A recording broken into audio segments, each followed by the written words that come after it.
de joie, un moment festif et un moment où l'Église va louer le Seigneur à travers des chants magnifiques, nos beaux vieux chants de Noël, avec des chants aussi un peu modernes, de nouveaux chants de Noël. Que le Seigneur vous bénisse et bonne réunion à chacun.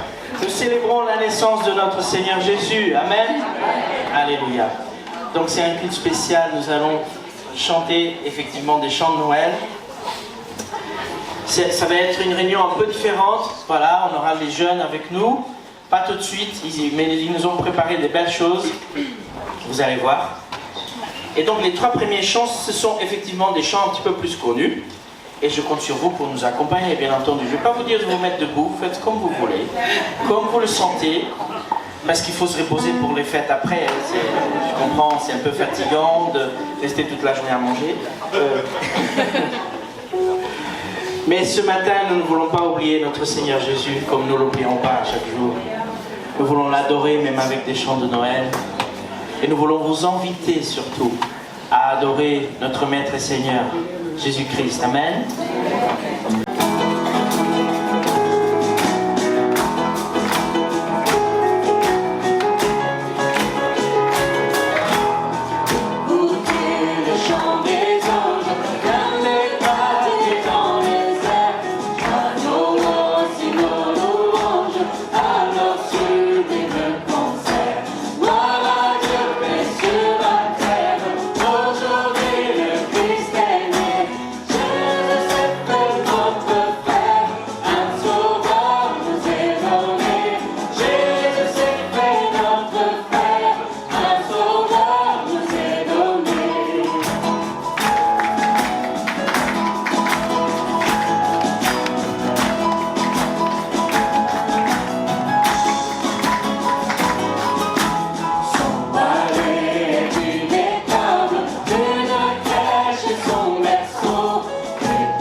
C'est le Fils du Dieu.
À l'adoration, même si c'est un chant de Noël, vous pouvez adorer le Seigneur.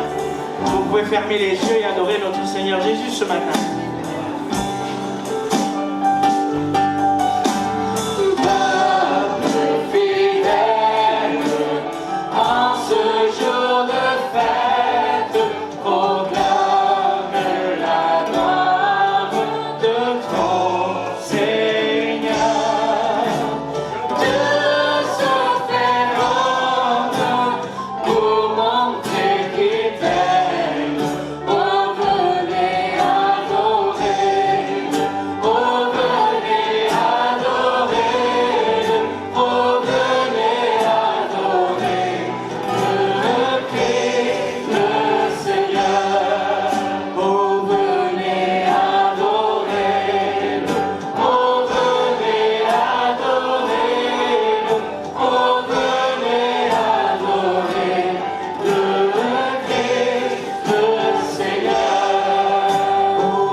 Merci Seigneur. Merci Seigneur mon Dieu, parce que tu as envoyé Jésus à cette terre, Seigneur, pour accomplir, Seigneur, le plan du salut. Merci Seigneur. Bonjour à tous. Si vous vous tenez ici, c'est parce que le fil de votre vie a été coupé. Nous allons peser vos vies et vous allez nous ramener chacun votre dossier. Si vous êtes trouvé suffisant, vous pourrez rejoindre la team des pasteurs là, le paradis. Et si vous êtes trouvé léger, vous rejoindrez la team qui est là, désolé, l'enfer éternel. Allez, première personne, vous, s'il vous plaît, rapidement, on n'a pas que ça à faire.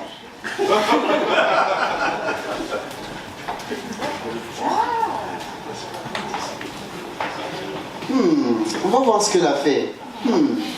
J'ai fait de l'aide aux devoirs tous les samedis, même avec des enfants qui m'écoutaient pas, et j'ai servi à la garderie avec des enfants qui faisaient que pleurer. C'était un vrai sacrifice. Waouh, un vrai sacrifice. Ok, on va voir. Approchez. On est désolé. Par là, s'il vous plaît. Suivante.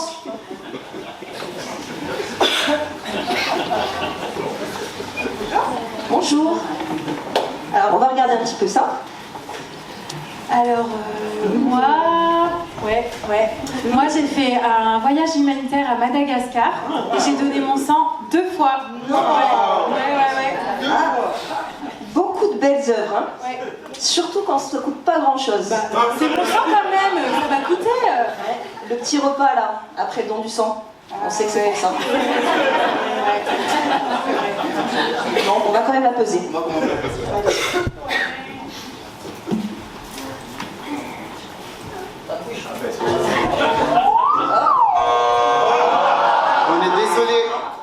On est désolé. Ça sera par là, s'il vous plaît. Suivez les flammes.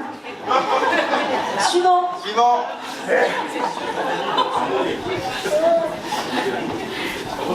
Bonjour. On va voir ce qu'il a fait. Ok. Bah moi en fait, tous les mercredis soirs, depuis 2 ans, c'est moi qui gère la sono. Et je suis pas si vieux en plus. Waouh. Il n'y a pas du tout d'orgueil dans ce qu'il dit. Hein. Non, ça devrait le faire, je pense que lui, pour le coup... Je pense que ça devrait le faire. Parce que tous les mercredis, c'est quand même un sacrifice. Ok, allez, on va le faire.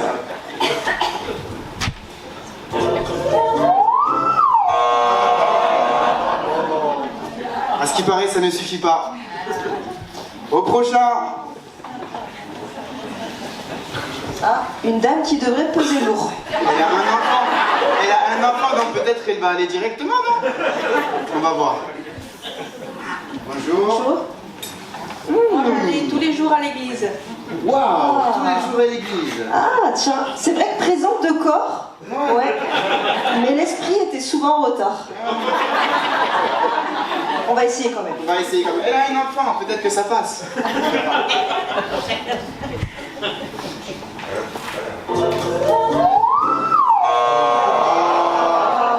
Ça ne suffit pas, si tu paraît. Allez-y. Mais l'enfant, peut-être qu'il devrait être sauvé. Madame. Ah. Celle-là, elle a l'air sûre d'elle. Ah, mais elle a de l'assurance. Elle a de l'assurance, de la prestance. Bonjour. On va voir. Beaucoup de belles œuvres. Ah oui, ben moi vous savez, j'ai annoncé l'évangile devant une multitude. J'ai parlé de Jésus, j'ai vu des malades être guéris. Quand je priais pour eux, c'était... Ah ouais, c'était incroyable quoi. Donc moi si je suis pas sauvée, je comprends pas, vous voyez. Beaucoup de belles œuvres. Hein. Ah ouais, je sais. Assez impressionnantes, mais c'est pas suffisant pour acheter une seule faute, je pense. Oh là. Non. Bon, on va essayer quand Vous même. avez ça surtout pour se faire voir. Ah ouais. Ouais, c'est compliqué. C'était pas pour la gloire de Jésus. Bon, on va essayer de faire le voir. Allez-y, s'il vous plaît. Ah. Ça ne suffit pas. Allez, c'est parti. Ça sera par là. Ouais. Au prochain, s'il vous plaît.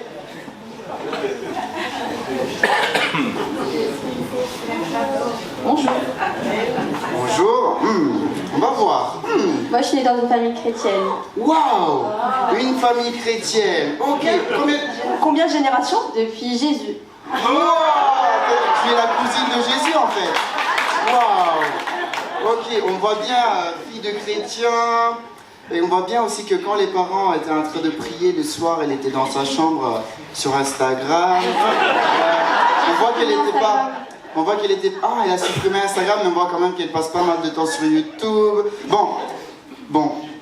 C'est pas grave, on va la peser. On va la peser. Son père est pasteur, ça devrait le faire. On va voir. Ça devrait passer. Ah, ça ne suffit pas. Ça ne suffit pas. Au moins, vous n'aurez pas froid. Au prochain. Oula, lui, je le sens pas. Lui, il est un peu timide, on dirait. Qu'est-ce qui se passe? Il est un peu timide. Il a quand même un gros dossier, il n'arrive même pas à le porter. C'est carrément un classeur, c'est même pas n'importe Et qui. c'est même rouge.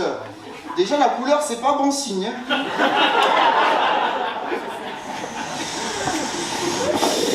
Aïe, aïe, aïe, j'ai même pas envie de parler. On peut même pas le peser, je sens. Vol, mensonge, en fait, il les a tous faits. Wow, beaucoup de violence. Ah, maître. Ah, on ne savait pas qu'il était avec vous. Ah, Enfant de Dieu. enfant de Dieu. Wow. Alors là, malgré tous ses péchés, il est quand même enfant de Dieu. Comment c'est possible? On va quand même le peser. Allez, on va quand même le peser. Allez, venez.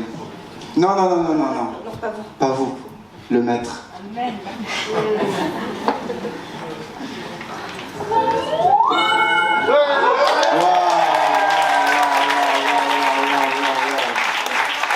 C'est le maître.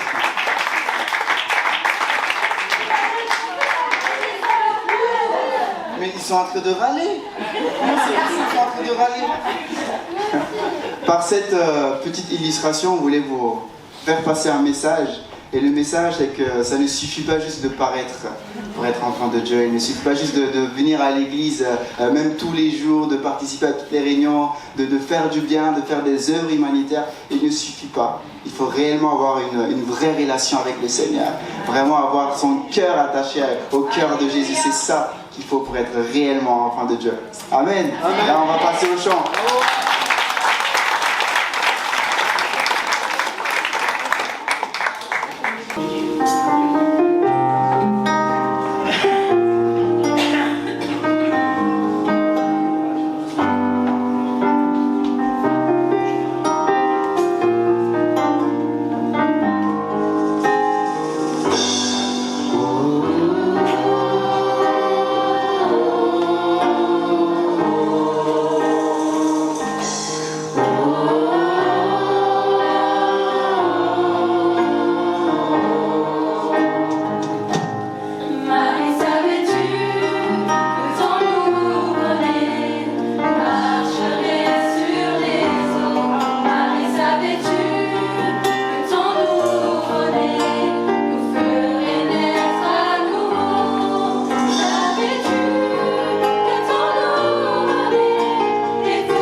Dieu.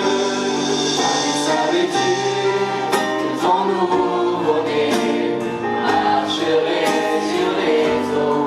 Marie, savais-tu que ton nouveau-né nous ferait naître à nouveau? Savais-tu que ton nouveau-né est aussi là pour toi? Que cet enfant dans tes bras un jour te sauvera. Marie, savais-tu que ton nouveau-né enseignerait les sages? Marie, savais-tu que ton nouveau-né calmerait les orages? Savais-tu que ton nouveau-né serait béni des cieux quand tu embrassais son visage, tu embrassais ton Dieu?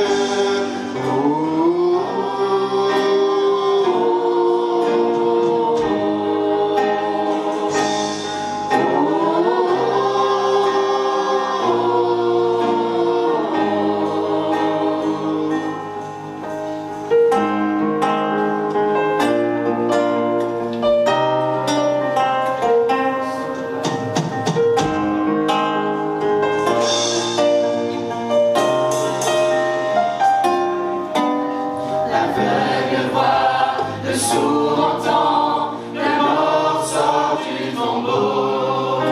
Le poète danse, le muet chante, les merveilleux de Dieu. L'aveugle voit, le sourd entend, le mort sort du tombeau. Le poète danse, le muet chante, les merveilleux de Dieu. L'aveugle voit, le sourd entend, le mort sort du tombeau.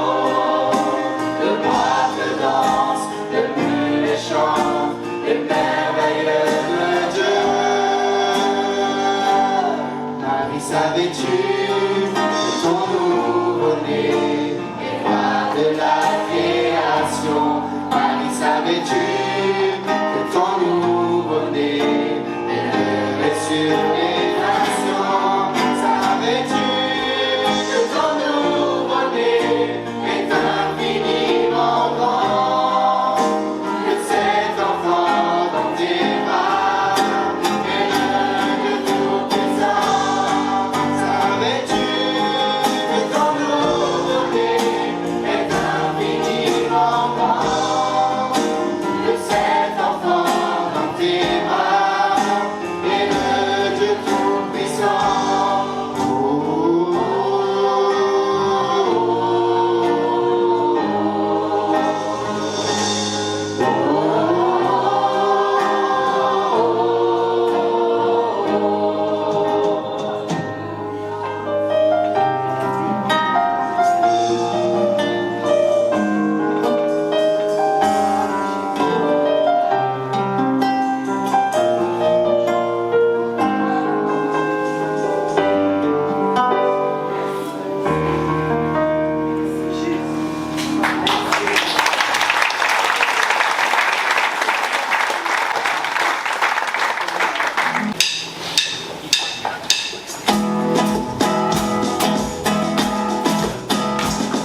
On vient de chanter Noël. Et on a chanté la joie, la paix, la lumière et l'espérance. Souvent, après ces beaux chants merveilleux, dans notre cœur, il y a comme un temps de silence. Et on se pose des questions, parce que la musique nous touche. Mais elle ne nous touche pas parce que c'est de la belle musique seulement. Elle nous touche parce qu'il y a des paroles profondes. Il y a un texte dans ces chants. Il y a toute une histoire. Certains parlent de la magie de Noël. Alors nous, on ne parlera pas de magie. On parlera de l'esprit de Noël. Et c'est important. Parce que Noël, c'est ce que nous cherchons tous. Et aujourd'hui, on pourrait se poser encore cette question. Pourquoi ? Pourquoi un enfant qui est né il y a 2000 ans est encore en train de parler à nos cœurs ? Comment ça se fait que l'histoire de cet enfant vient rassembler toutes les personnes que nous sommes ? Aujourd'hui, notre église, on est combien ? 160 ? Je sais pas, 170, on s'en fiche. Mais dans le monde entier, il y a des gens qui célèbrent Noël. Il y a des gens qui parlent de Jésus-Christ. Et cette période, ces temps de décembre sont pour l'humanité un temps de joie, d'espérance profonde. Une paix intérieure, c'est ce que tout le monde cherche. Un sens à sa vie. Et l'amour véritable. Voilà ce que représente Noël. Pour certains, Noël réveille comme une nostalgie profonde dans les cœurs.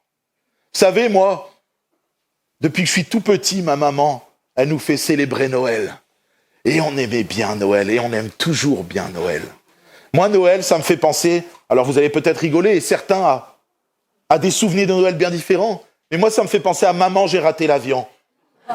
Vous connaissez Kevin McAllister.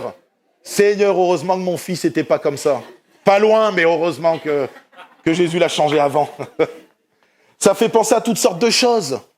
Aux bons repas, aux décorations et à des temps de partage familiaux. Et c'est beau, c'est excellent ces temps de Noël. On est tous contents de pouvoir partager tous ces temps en famille. Mais n'oublions pas que Noël a commencé par une nuit ordinaire et pourtant, une nuit silencieuse et pourtant, une nuit qui va bouleverser l'humanité. Beaucoup d'entre nous connaissent ces nuits silencieuses où intérieurement on se pose ces questions. Pourquoi est-ce que je suis venu au monde ? Quel est le but de ma vie sur cette terre ? Que m'arrivera-t-il demain ? Combien de fois chacun d'entre nous a pu se poser différentes questions ? Et on est là parfois sans réponse. Et on se dit, mais quel est le but de ma vie ? Est-ce que je suis né pour manger, aller travailler, rentrer et dormir ? Comme disait un ancien comédien de chez nous, métro, boulot, dodo. Est-ce que c'est ça le but de notre vie ? Et après on s'endormirait vers une nuit éternelle où tout serait noir. Est-ce que c'est ça ? Combien de fois on a pu se poser ces questions ? D'où je viens exactement et où je vais ? Et pour moi, Noël est un temps qui répond à toutes ces questions. Le chant de Noël réveille ce désir universel chez chacun d'entre nous, être rassuré, être aimé et vivre profondément avec une paix intérieure. Noël, ce n'est pas nier la douleur de chacun d'entre nous. Noël, c'est bien différent. Noël annonce une lumière qui, au milieu de notre douleur, au milieu de nos souffrances, peut amener un espoir. C'est la lumière de Christ. Et ce matin, j'aimerais vous dire que Noël est là pour vous. Bien sûr, derrière Noël, c'est le mot Jésus-Christ que je veux mettre. Et on va en parler. Mais cette fête de Noël est une fête remplie d'espérance pour chacun d'entre vous. Sachez que si vous êtes revenus avec des souffrances, des douleurs, toutes sortes d'angoisses, des choses qui vous oppressent, si vous êtes entrés dans ce lieu malheureux, attristé, sachez que vous êtes dans l'endroit où justement Noël va révéler chez vous la personne qui peut vous sortir de toutes ces choses-là. La personne qui peut mettre une paix profonde à l'intérieur de votre cœur. Laissez l'esprit de Noël envahir vos vies et vous verrez que vous ressortirez de ce lieu rempli de bonheur, de joie et d'espérance.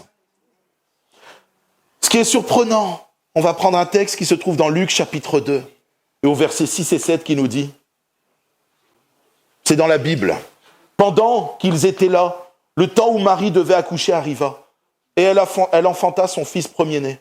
Elle l'emmaillota et le coucha dans une crèche parce qu'il n'y avait pas de place pour eux dans l'hôtellerie. Dieu aurait pu venir avec puissance sur terre.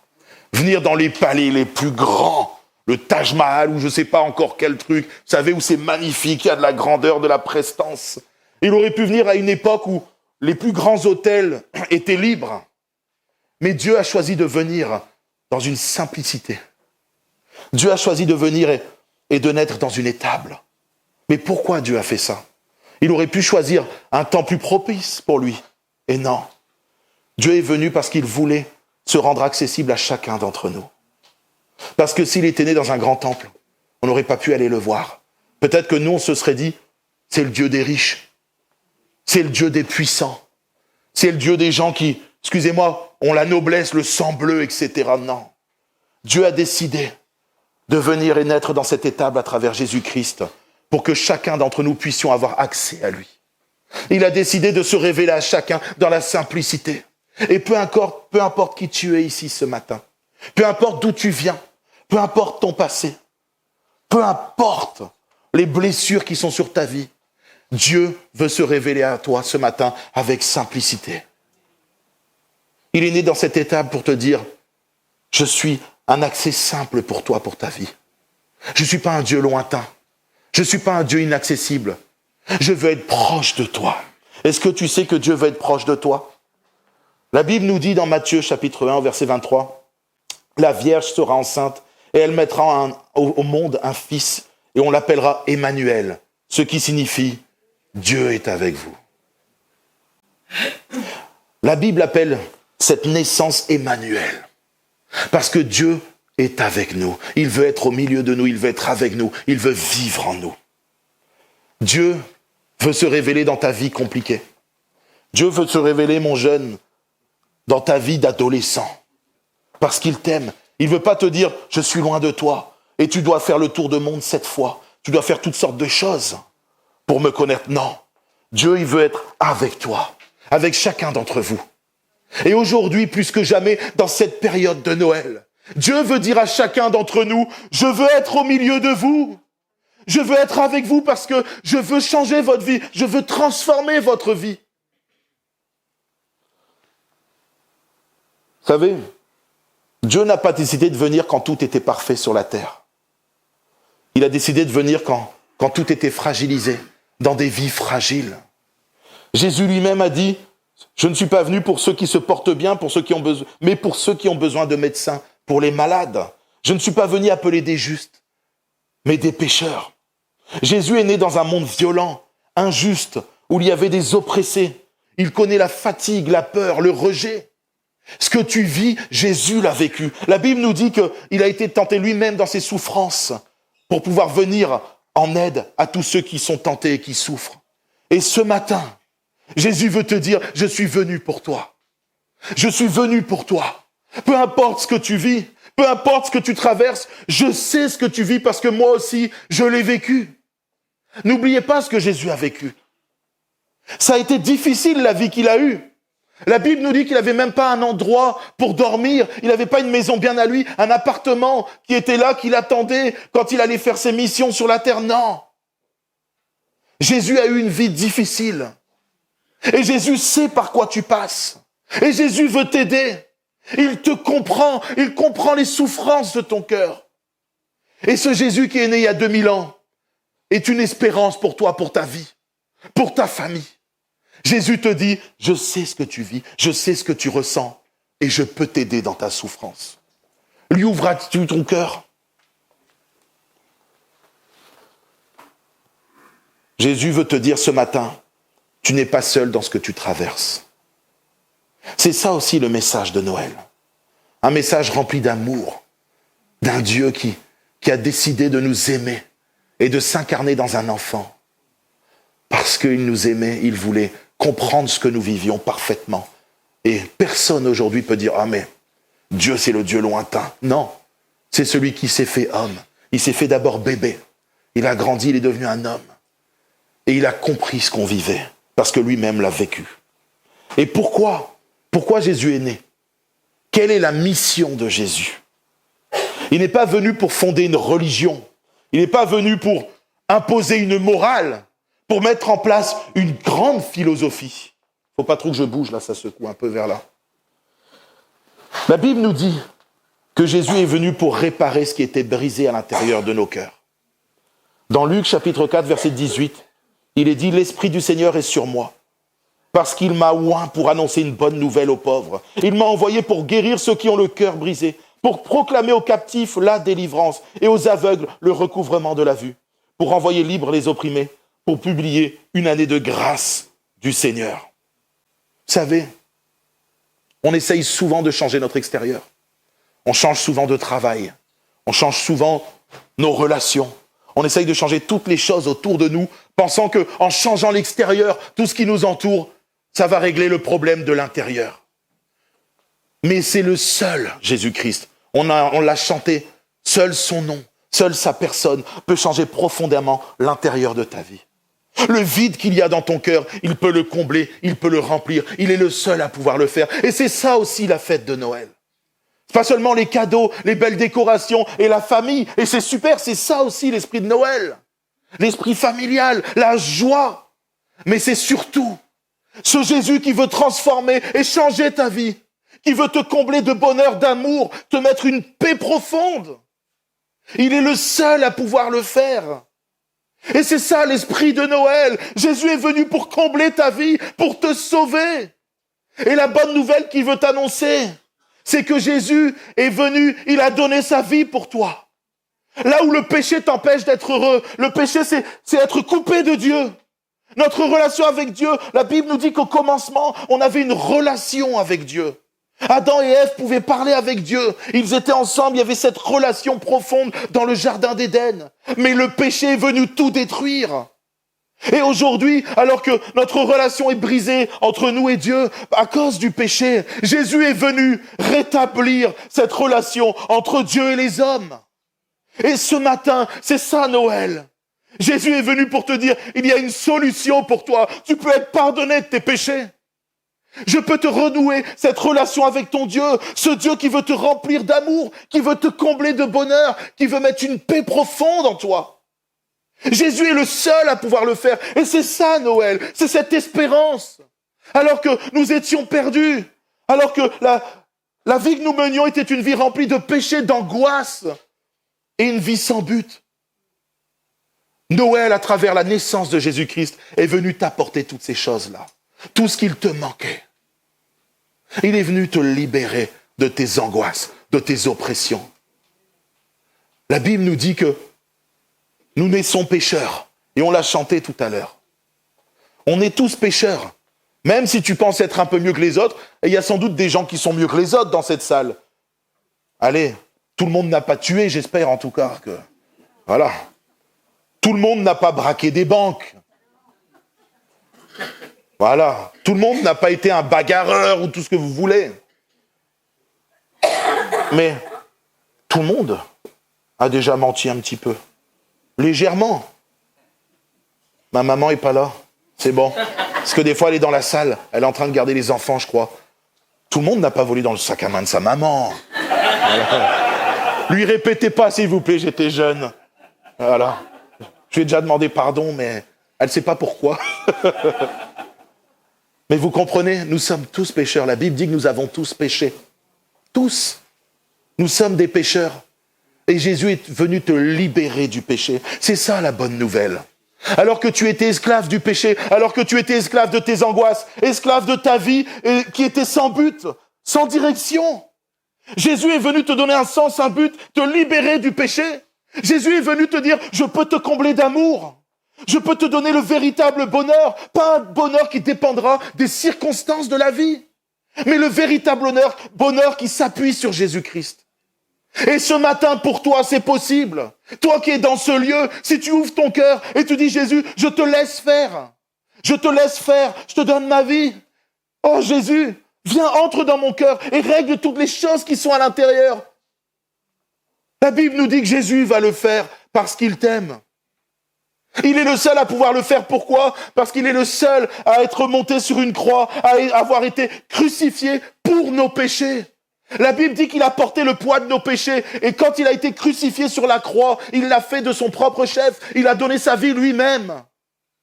La Bible nous dit que le péché a été crucifié avec lui. Et le problème, c'est que si Jésus était resté mort sur cette croix, Nous n'aurions pas d'espérance. Mais voilà la bonne nouvelle, c'est que la mort n'a pas pu retenir Jésus-Christ. Il est ressuscité. Et parce qu'il est ressuscité, nous pouvons vivre avec lui.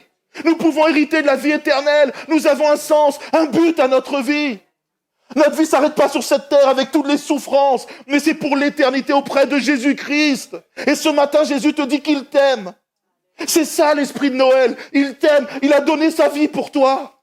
Il a souffert pour que tu puisses vivre. Il l'a fait par amour. L'esprit de Noël, c'est l'esprit de l'amour. C'est Dieu lui-même qui est l'amour parfait. Et parce qu'il aime chacun d'entre vous, il a payé le prix. Il a tout donné. Il a souffert. Il a été maltraité.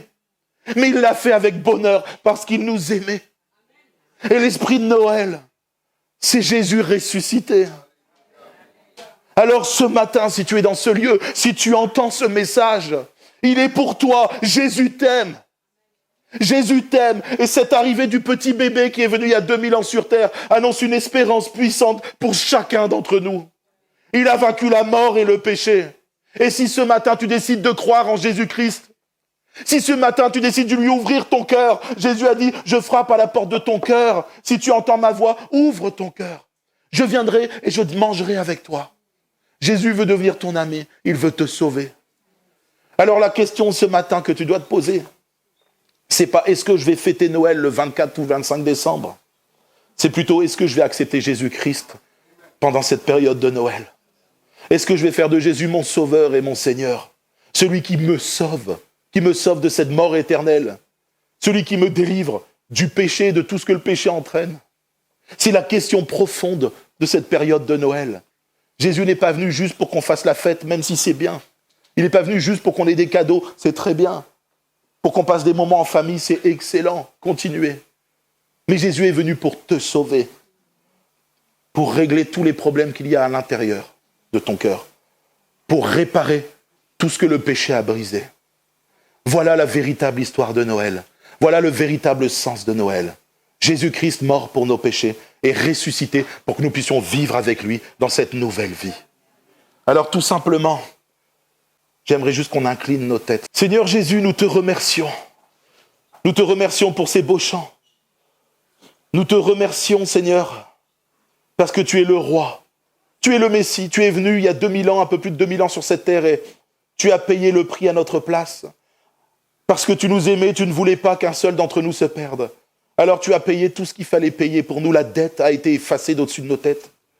Je te remercie pour ces fêtes de Noël merveilleuses qui nous rappellent que tu es venu sur terre et que tu as accepté de faire tout ça par amour envers nous. Je te prie pour que toutes les personnes qui sont là ce matin puissent te connaître, Jésus, toi le seul vrai Dieu, et vivre un temps merveilleux avec toi. Que tu puisses, Seigneur mon Dieu, entrer dans leur cœur et puis réparer tout ce que le péché a cassé, afin qu'ils puissent vivre dans la paix, dans la joie, avec toi pour toujours. Amen.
savais-tu que ton nouveau-né enseignerait les sages?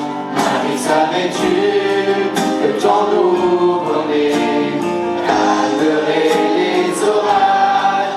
Savais-tu que ton nouveau-né serait béni des cieux? Quand tu embrassais son visage, tu embrassais ton Dieu.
on a pu transmettre à ceux peut-être qui nous visiteraient, qui ne connaissent pas encore Jésus, la joie que Jésus a mis dans nos cœurs. Le but de cette chorale de Noël et puis de ce petit message de Noël, c'est d'apporter de l'espoir là où il n'y en a plus. Là où le monde ne peut plus nous fournir d'espoir, de paix, de joie. Noël, à travers Jésus-Christ, peut nous apporter toutes ces choses-là.